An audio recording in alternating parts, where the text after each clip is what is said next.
Hello, everybody, and welcome to another mentoring moment. And I'm here on a mentorship session with my man Ivo, and he's got some a great agenda lined up for us today to talk about in terms of how he would think about marketing next commerce from a potential affiliate perspective, partnership perspective, etc. So I'm gonna turn it over to you, Ivo, and you can describe what you have been thinking about over the last couple of weeks and what you'd like to cover today. Thank you, Jason. Great to be here. And yeah, excellent. I think affiliate marketing is such a big and important topic for company, particularly in the B2C field. It's really a big channel. It's growing also in the B2C field. Companies use it for different kind of models, pay per click to get more traffic, or pay per lead, or even pay per sale, which is probably most common. And also it limits the risk on the companies, right? On the partners. As the affiliate, it bears the risk of getting the traffic or that lead or that sale.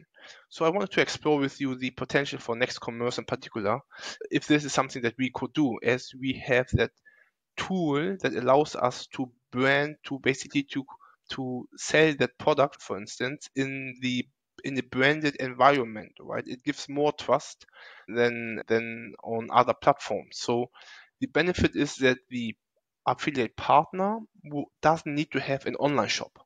We have taken that burden off them already. So I wanted to explore with you the field of affiliate marketing in the B2B segment. And yeah, so should I shoot my first question out? Yeah, for sure. Far away. All right, excellent. The first question for me is maybe the most obvious one, right?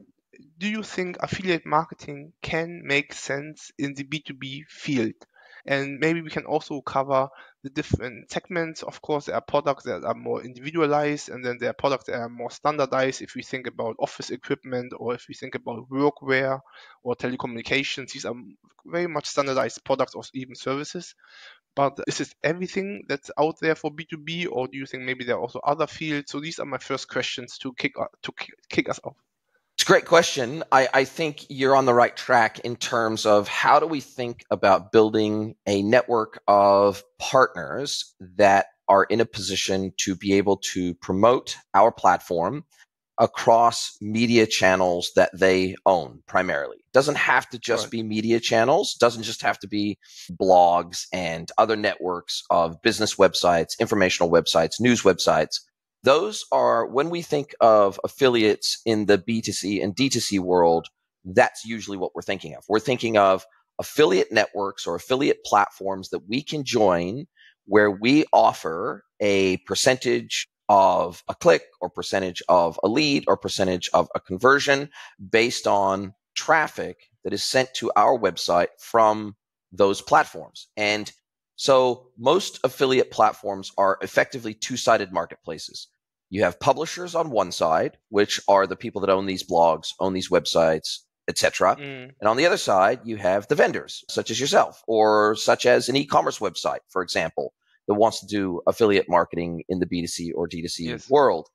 And effectively, they put a tracking pixel. The affiliate platform, the marketplace, allows the news website or the news aggregator to place a pixel or a piece of tracking JavaScript basically on their website that adds a cookie to the user's browser.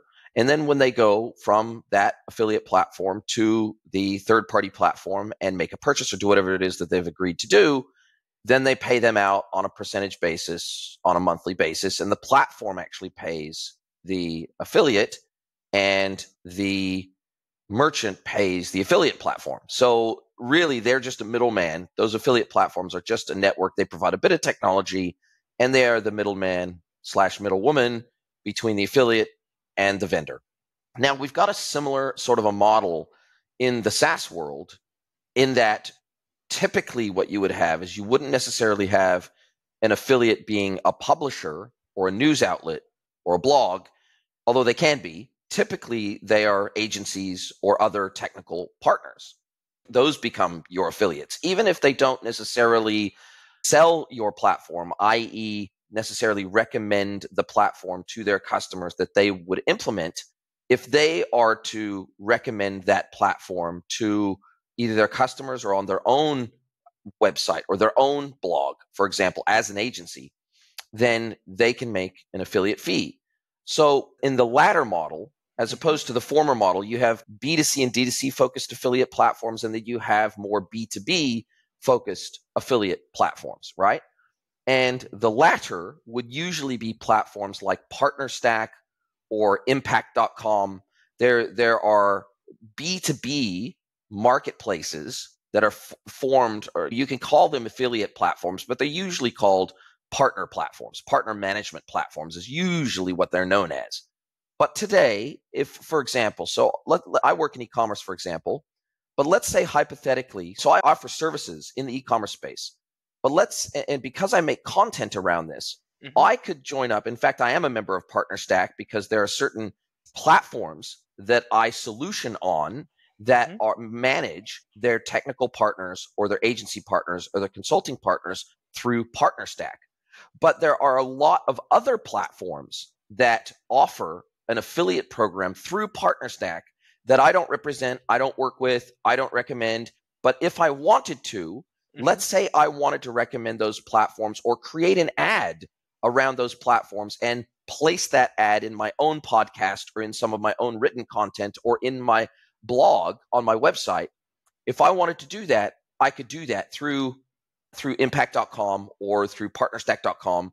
They would give me the affiliate tracking link so that if someone follows that link, it automatically adds my tag, my affiliate tag to the URL, almost like a UTM tag. Yes. It automatically applies that tag to the URL so that if anybody follows follows that URL from, say, for example, a podcast description, and there was the link in there and they followed that link, right? Or let's say I created a bit.ly link that included that affiliate tracking tag in the URL, and then I put that on my website or I put that somewhere else. Even if I didn't technically sell that platform or support that platform or architect on that platform, I could recommend it through my own sort of network of influence that I have. And so I think there's nothing wrong with using the same platform for both purposes. So let's say hypothetically, you wanted to create a network of agency partners that helped you implement your platform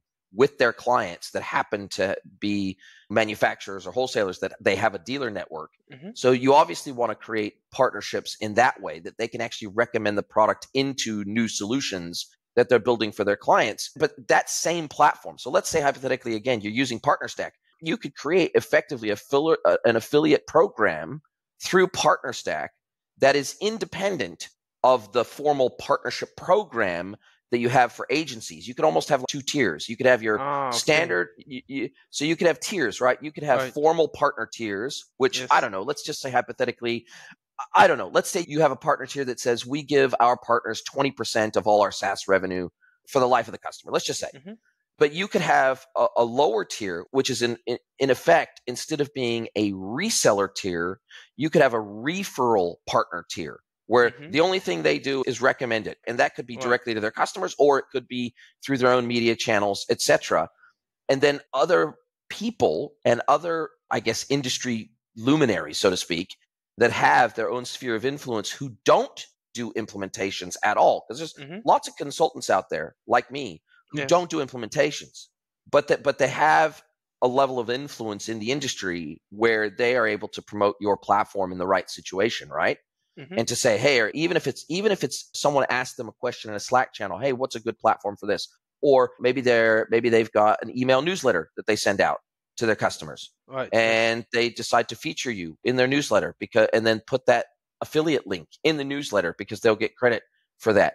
So I think that you wouldn't necessarily see a ton of benefit of being part of a retail affiliate network, like for B2C, D2C, maybe it's a retail e-commerce website. But I think there's nothing wrong with running your entire partner program through a platform like PartnerStack or Impact.com or whatever, and being able to service two types, because you're effectively talking about partnerships, right? There's nothing wrong with running two different affiliate partner programs through platforms like that. Right, because that actually, now you give me a different spin on my thoughts. I didn't know about PartnerStack or Impact.com, But I understand that now, okay, there are possibilities and there are platforms already in the B2B space that offer that, as you said, the reseller or the sale Referral. of, or the referral. Thank you. Okay, and that's interesting. I need to check that out after our podcast, because initially what I thought about is talking to businesses that maybe are in this on a in a stage of going into e-commerce, but they are not there yet, or they are trying it on a very low level. And with NextCommerce, with our platform, we could accelerate that process, or even just do it do it independently of their efforts going into maybe going direct. And these were my initial thoughts. I actually listened to your podcast with what the DC360. You published it recently, and what's his name, Mark or Mark. Martin? Yep. Mark Brohan. Probably. Yep. Okay, Mark. Okay, so you guys went into a great detail of where the B2B e-commerce landscape is right now. I think mainly in the US, right? And my takeaway was, okay, it is growing. There are different kinds of marketplaces, or how you define them. There are different kinds of e-commerce models, or how you define them. But overall, bottom line, there's a tremendous growth. There's a tremendous demand for businesses to go into that digital. I think one of you called it digital commerce, right? Not e-commerce, but Yeah, digital he used commerce. that term. Yeah, Okay, that encompasses all forms of digital commerce, whether it's EDI, whether it's punch out, whether it's self-service e-commerce. Regardless, the B2B world has a lot of different models around e-commerce that the yes. B2C and D2C world doesn't have. But what he mentioned, though, is that many businesses that he referred to have a login based e-commerce gated experience, and that would prevent them still to venture into basically going out into the market, showing, okay, our products are available, and we will also display our price, and you have the buy now option. And this is exactly why I thought, okay, maybe a B2B affiliate kind of model for me would make sense. You understand how these thoughts also I thought about it, but that podcast came at the right time, actually, and helped me also focus on this session. Yeah, I think it's going to be interesting, because in that model, if they don't show prices at all, then it begs the question, where would your buy now option be displayed, for example, on their website, right? So they have to have an accessible website that people can actually log into and see before the buy now would be able to be displayed. And so I think that's the only question, is where would your platform be displayed? Where would your experience be displayed effectively? It may be able to be displayed once the customer authenticates and logs in, but they have to have a website to be able to experience your platform, right? Yeah, no, they don't, because we have a link that leads them to a microsite. And that microsite would be branded as theirs, as their brand, where the customer can then buy or purchase, do the transaction. And that's why I called it affiliate marketing. We could do the marketing, the customer would come to that microsite that would look like the brand, we would brand it like that, and then see the product, see the price, can purchase online, and that would go straight to the manufacturer, for instance, or maybe one of his sales partners, whatever the agreement would be, to then do the fulfillment. And so this could actually be, sorry to interrupt you, I'm almost thinking this could be almost a first step before implementing full-blown, like their own e-commerce experience, full stop. Like this could be a stepping stone where they have an info website, which is all these B2B brands have an info website, but a lot of them haven't implemented e-commerce at all yet. Yes. They don't even have a gated experience because there's no experience to have. But what they could add as a stepping stone to getting to a place where they have a full-blown owned e-commerce experience is they could just have one single link in their header that says shop. And then it takes them to your experience, which is a microsite, which is their effectively shopping experience. But the shopping experience is actually fully fulfilled and managed by their dealers. And basically the entire experience is mediated through your e-commerce experience, but they don't have to hold stock. They don't have to show inventory. They don't have to have orders going into their ERP. They don't have to have system integration with all their back-end systems to create that front-end experience. They don't have to have the request to quote experience. They don't have to have anything CPQ. They don't have to have anything. Really, you're providing the end-to-end e-commerce experience for them as a stepping stone to a fully owned e-commerce experience. And they may never be in a position to want to build an owned e-commerce experience. If they really just want to help promote sales to their dealers, then this is a way to get into that market very quickly and very easily using assets they already have and really just leveraging the traffic to their site to get them there. And I always thought that was the key vector for you. I always thought that the primary vector for you is brands that have a large dealer network that oftentimes don't even know how to build an e-commerce website that can fairly compensate their dealers when sales are going through them. Then this gets them into the e-commerce space very quickly. And I guess what you're trying to say is maybe you can create an incentive beyond just the sales of product via their dealer network, because obviously they make their margin, they make their manufacturer's margin on these dealers anyway. But I think what you're saying is to sweeten the deal, to help them, to encourage them to come on board, is to effectively cut their platform costs. They at the same time they sign up to use your platform, they become an affiliate of your platform.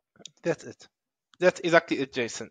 And I want to evaluate with you the potential of that, because that the entry into the digital commerce way, like the barrier would be very low, extremely low. They have almost zero risk. Even, and this is something that we can also talk about, I could also bear some of the risk of, let's say, marketing their products and services. Depends on the deal that we would eventually have in whenever there's a transaction, right?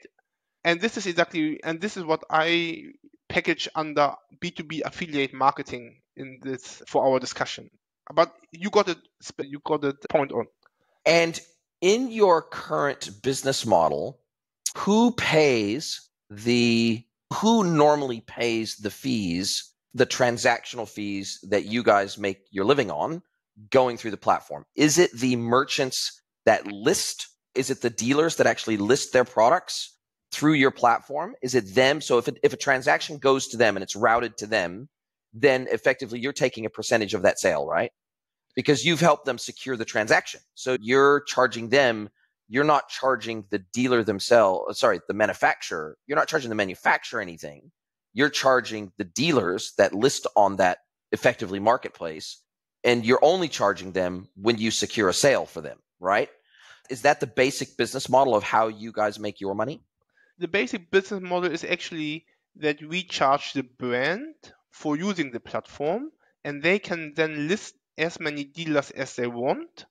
But the dealers do have to pay a transaction fee, because this is done via our payment provider, who takes a cut. The general cut 3.5%, but the monthly fee is paid by the manufacturer himself.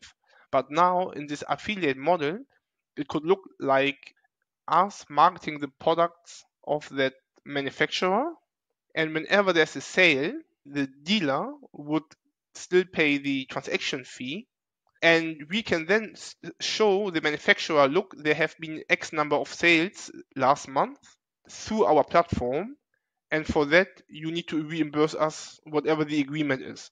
So we would act as an additional channel, or I'm not quite sure how to call it, but we would be another actor, like someone who is basically a brand ambassador, let's call it like that, right? Promoting their products, but also being able to fit into their usual sales process, right? As they sell through dealerships, as they sell through sales partners and their distributors. That would not change. We would just add another lane of pushing traffic to the dealer. Not only traffic, we would even give them orders, directly orders.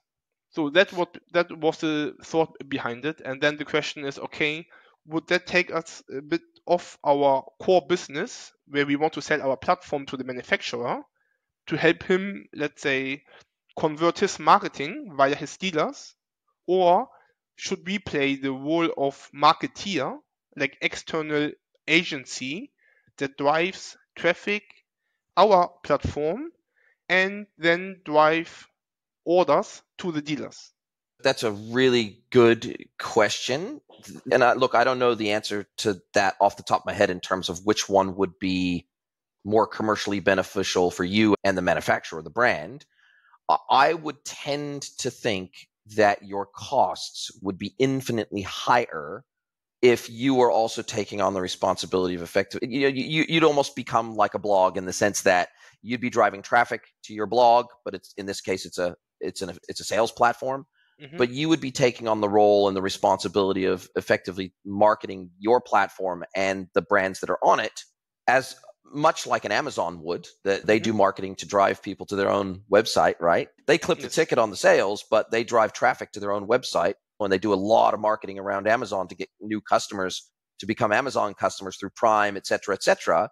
What you could look at doing is to set up a Prime-like experience, right?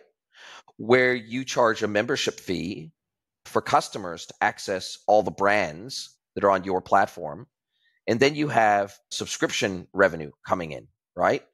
That's also a possibility. I think this goes back to our talk we had a few weeks ago, which is the simplest way, at least to start anyway, is probably the easiest way.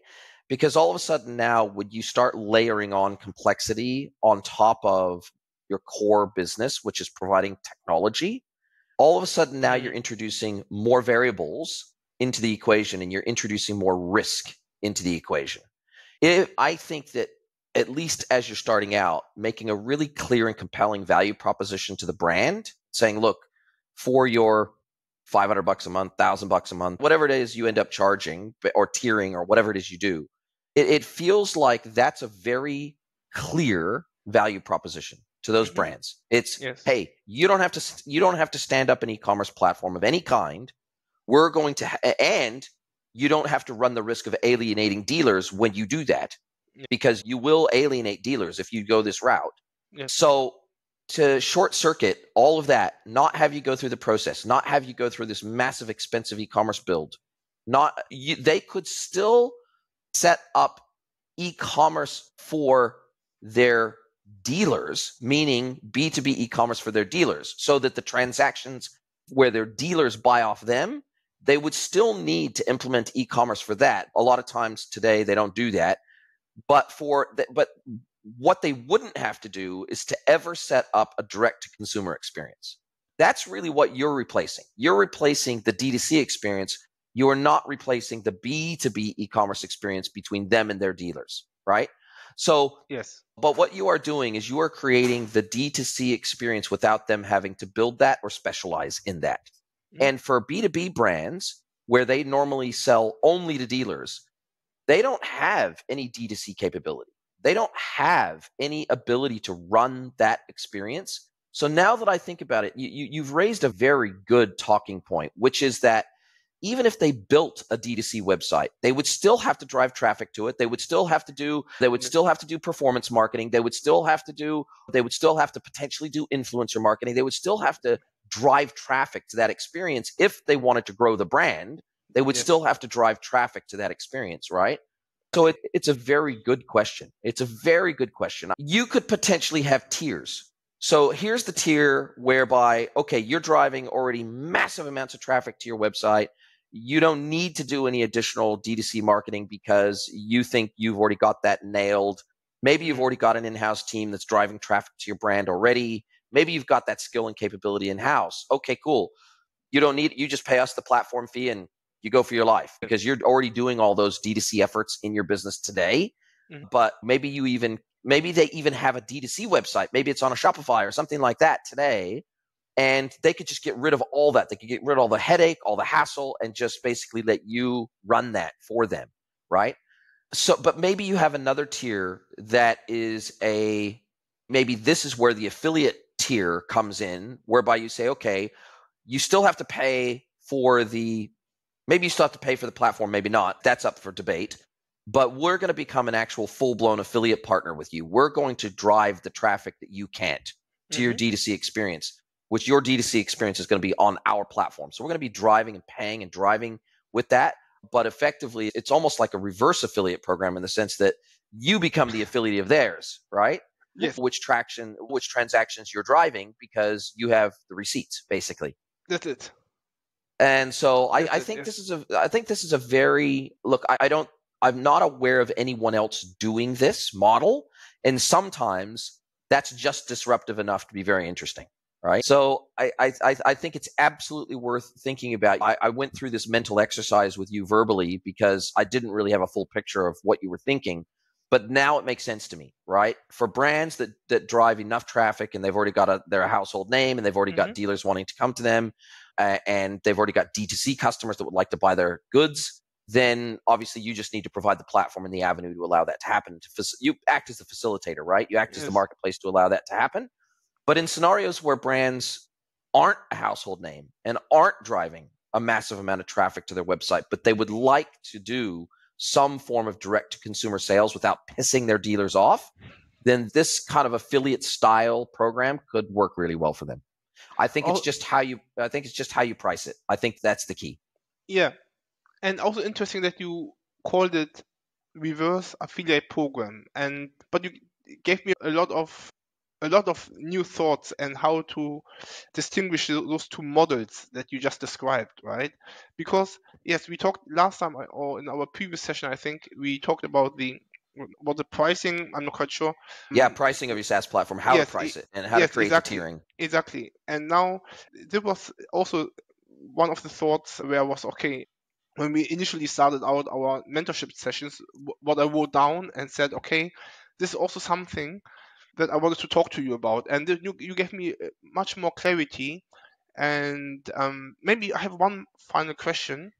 What B2B sectors or segment, like industry sectors, would come to mind to you on top of your head now where it would make sense? Because there's this notion in B2B that our processes are very special, our products are very individualized, and our pricing is very much customer focused. So we have it, which is this distinguishing B2B and B2C, right? We have a customer based pricing rather than a product based pricing. And so where would you see that kind of reverse affiliate model working? I think it more comes down to how their dealers are doing pricing than because you wouldn't necessarily need to have a formal affiliate program with these brands. As long as you've got their dealers willing to sign up and get you the data feeds, etc., of what they have and what their wholesale pricing is, as long as they get their wholesale price, they don't really care beyond that. And so the way you might look at this is, if I can get a network of dealers to list through us, maybe for the D2C sales that we facilitate, maybe we just add on 10%. Or maybe we just add on a flat fee onto every price feed that we get from any dealer to make sure it's fair and even across the board and it doesn't disadvantage any dealer. Maybe we just mark up the prices by 10%, right? So we still send the orders off to the dealer like we normally would to be fulfilled directly to the customer, but we only send them the agreed price, the agreed wholesale price that they feed to us. We just pay them that, and we keep any markup, because that's effectively what you're talking about. You're talking about effectively becoming a wholesaler on behalf of the dealer. That's effectively but a D2C wholesaler on behalf of the dealer. So long as the dealer gets their cut, you can mark up whatever you think is a fair markup, maybe to keep it clean and simple for yourself to start out with. Maybe it's just a flat markup. Maybe it's 5%, 10%, whatever it is. But you could do markups down to the SKU level based on what the retail price is in the market, the average retail price is in the market for that product. Maybe you look at prices on Amazon, or maybe you look at prices on other D2C websites, because some of those dealers will have their own D2C website, right? But at the end of the day, they still can't get in front of every potential customer either.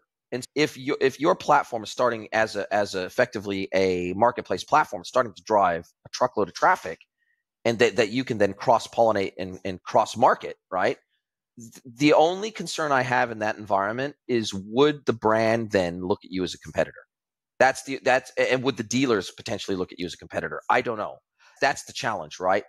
In this market dynamic where you are effectively driving traffic as if you were the D2C website for the brand, would the dealers even potentially see you as a competitor to them if they have their own D2C website? Or would they see that as just another channel to get wholesale sales through, where in markets where they might not be able to penetrate? That's a very challenging question, because at the end of the day, you would potentially do more harm than good if either party, either side of the marketplace that you're running, if either side saw you as a competitor in any way, then that would potentially destroy your core business model. So I think that's the risk, right? Yeah. So and especially if the brand was ever thinking about potentially doing their own D2C play at any point in the future, then they would say, geez, you're effectively doing that already. That's not necessarily great. We want to own this experience. Or maybe you have it maybe you just tell them, look, we're selling D2C, but if at any point you decide to sell D2C directly yourself, then we'll stop listing. We'll basically just go back to the straight dealer model, where we're just listing products on behalf of your dealers at their exact price that they furnish us. And we're not going to stand in your way, but we're going to stand in the gap in the meantime. And we're gonna sell your products effectively D2C for you on behalf of dealers. Yes, until they're ready. Yeah, exactly. Because we're already offering those products already anyway. Maybe we effectively just offer a markup experience. There's no easy answer to this, I guess, is what I'm saying. But it's very interesting to explore. Interesting to explore. Definitely gave me a lot of input to think about and to reflect upon. And yeah, I will let you know how it goes and how you decide to go. Goes. Yes, exactly. Yes. Look, I think you can only just talk to the brands. Just have a conversation with them. I think before you go down this path, just have a conversation with them and say, look, we want to provide this dealer channel for your dealers that is in some respects a B2B channel for the dealers, but in some respects maybe it's a D2C channel for the dealers. You know what I mean? Yes. It really depends on what the product is and what vertical they play in. But it is a very interesting conversation, I think, to have. I think it really just comes down to what the brands want and what they see as valuable to them.